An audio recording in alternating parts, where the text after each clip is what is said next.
Hi everyone, my name is Sidhesh Somne. I am a registered physiotherapist in Ontario right now, Ontario, Canada. I'm working as a registered physiotherapist and a clinic director in one of the Lifemark clinics in Ottawa. Additionally, I was a student with PCE StudyBuddy, then moved my way towards an alumni, and finally, I'm one of the team members. I handle operations and marketing part of PCE StudyBuddy. So the journey started roughly in 2022, and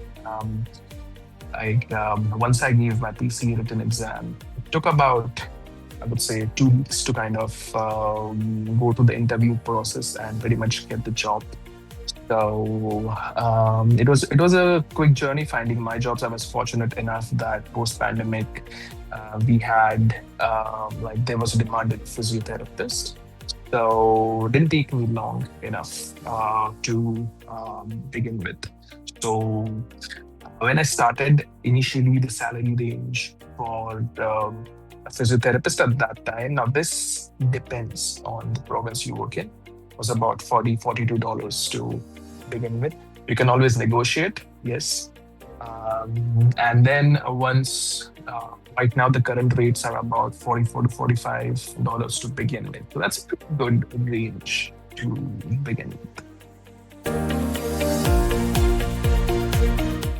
Is it worth it to transition from India to Canada? Guys, 100%. Yes. Now I'll tell you why.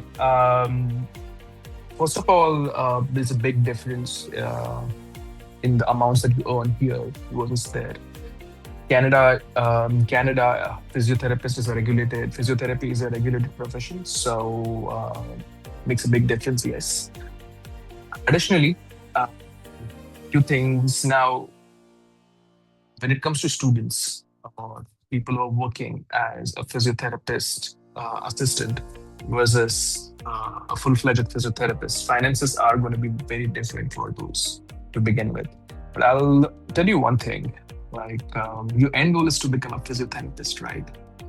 So if you're 100% committed towards being a physiotherapist, I feel if you are financially challenged and if you borrow money from someone, if you borrow funds, I think it's definitely worth it because you should be able to kind of make up for this amount quite early once you're becoming physiotherapist. So it's all right. And one most important part, guys, if you are in the process of taking the exam, uh, it's okay to take time off work. I took time off for like 4 or 5 months. It was very long because I was 100% committed for my physiotherapy journey over here. So it's okay to take your time off, give your best for the exam. And once you clear it, I think it's cakewalk. So I can assure you that. Now, people who are working as a student or are working as an assistant, it might be a bit of challenge. I don't want to sound like super pessimistic about this, but one thing to know is like as far as you're budgeting your salary, like how much is going to be allocated to your rent, your groceries, and how much time you need to take time off work, then you should be having your expectations clear about how much to have things in your bank account to kind of push you through those months, especially when you're not working, when you're fully preparing for the exam. And the most important bit over here is these exams are very costly, like I don't know, it's like 1,500 or 2,000, even $3,000 now. I don't know. It was not so much at that time. So these exams are costly, and every attempt is going to cost you. So what I would say is make these attempts count. If you're really, really committed for the journey, then it's okay to take time off, have this funds ready, and just push through it. So it's just cakewalk later on.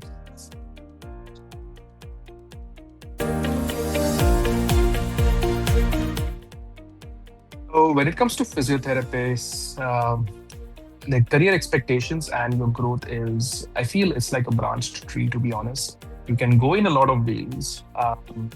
Personally, I like to be more on the business and the management side. So the natural way for me to go was to be more in charge um, of the clinic directly and handle the operations and finances go along with it. If you are if you are looking towards more of being towards the clinical side, a lot of physios they do a lot of courses on vestibular, for example, pelvic floor, some of the controlled act like spine manipulation, and also specialty services are really big in Canada. If you want to grow your career also and maybe your finances too, uh, specialty services are the way to go to begin with. Additionally, if you want to diversify your career portfolio, you could also kind of look into collaborating with some Instagram channels, some social media here and there, conduct some live webinars here and there also that can really put forth a lot of attention towards your personal growth also as a physiotherapist. Additionally, mentorship works a long way. And if you're a gifted clinician, definitely mentoring new oncoming physiotherapists really help. Like I personally at my clinic invite a lot of students from different universities like U Ottawa or Algonquin College to kind of get an understanding of how the physiotherapy journey begins and what you can expect. So there are a lot of ways you can go when it comes to the career in general.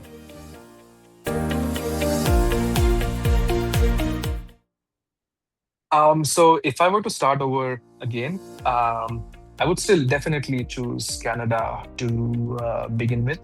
The healthcare is so different over here, and there are once you are a physiotherapist, there aren't a lot of challenges. So it's definitely worth it. I would say, and the main thing I like about physiotherapy in Canada is just the collaboration that you have with the other team members, your assistants, for example, even sports medicine doctors, even specialty services.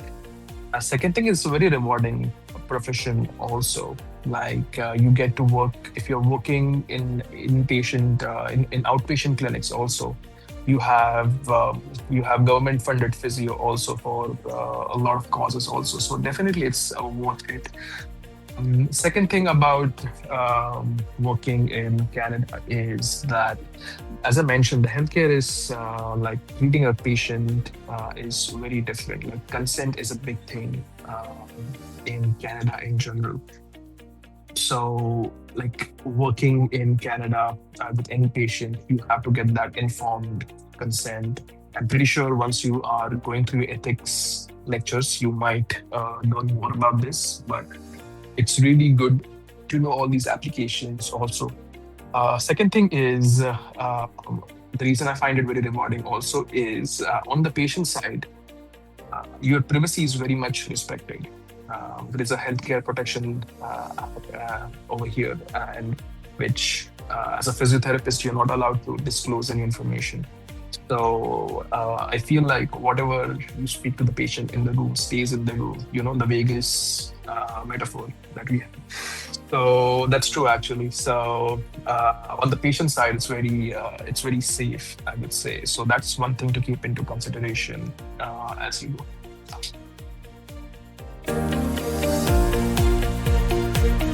Ooh, the main part of the discussion is preparing for the exam itself. The CPTE now, PCE written before, fundamentally the same exam from what I know. So not a lot is changing. It's basically the same. So, how to prepare? The most important thing to be mindful of is the time factor, meaning taking the time off from work. I think I took about 5 months off, 4 to 5 months off, which is a lot, but I was preparing from India. However, if you are preparing from Canada itself, then maybe just consider your finances and accordingly make a call. But a lot of students, which from what I know of, they take time off for about, I would say about a month or so. So about 3 weeks, 4 weeks. So that's a good time to kind of consider.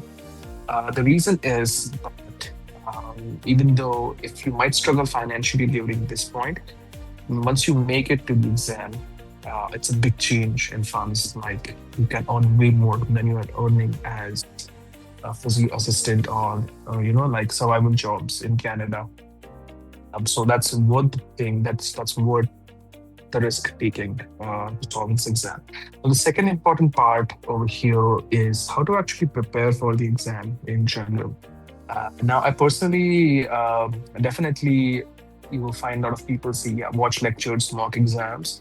My strategy was active learning, and the way to achieve this is even though if you're attending your lectures or you are kind of giving your exams, take some time, 1 or 2 hours a day, just by yourself and study the things that you did, which means like I would make notes. So in those 1 to 2 hours, I would go through those notes. I would make flashcards. I would often kind of go through those mistakes during this time, which I gave during my mock exam, and that really, really helps. And I guarantee that this is make or break when you're preparing for the exam. So that self preparation is that active learning is the way to go. Now, if you really struggle with time and maybe like taking time off work might not be the best option for you, you're limited in your time off. I would say consider mentorship program. I mean, it's well rounded. Um, if your mentor says they want to take you to take more time off, so be it. But this is just worth it. Worth those 1 month. That 1 month will really make a big difference in your exam preparation and your results. So that's one thing to consider when you're preparing for the CPT or the PCE written. Uh, and finally, the cherry on top is when you prepare for this exam is find a study partner. I would not stress enough about how crucial this is, as I remember my study partner would ask just me random questions, especially ethical questions, like, like suddenly some XYZ question on privacy, and I would just blank. So something like that would really help you for this exam. So, hey, this is me, Sidhesh, signing off. Wishing you all the best for your journey to Canada. Hopefully, I'll see you on the other side of the profession as a registered physiotherapist. StudyBuddy, excellent team, I would say. I personally work with them, so I know a lot of blood, sweat, and tears go into the exam preparation to make the is content the best what the industry offers. So, um, additionally, mentorship program really, really amazing. Kiran Man, Ankush, really, really helpful to kind of prepare for the exam. So shout out to them as well. And finally, I think you guys also deserve a big kudos and congratulations, people who people who kind of made it all through the PCE journey. As you know, the PCE is stopping and CPT is taking over. So big shout out to all the students who made it to the PCE written. And that's the next challenge now, CPT it is. So wishing you all the best and happy journey, I would say.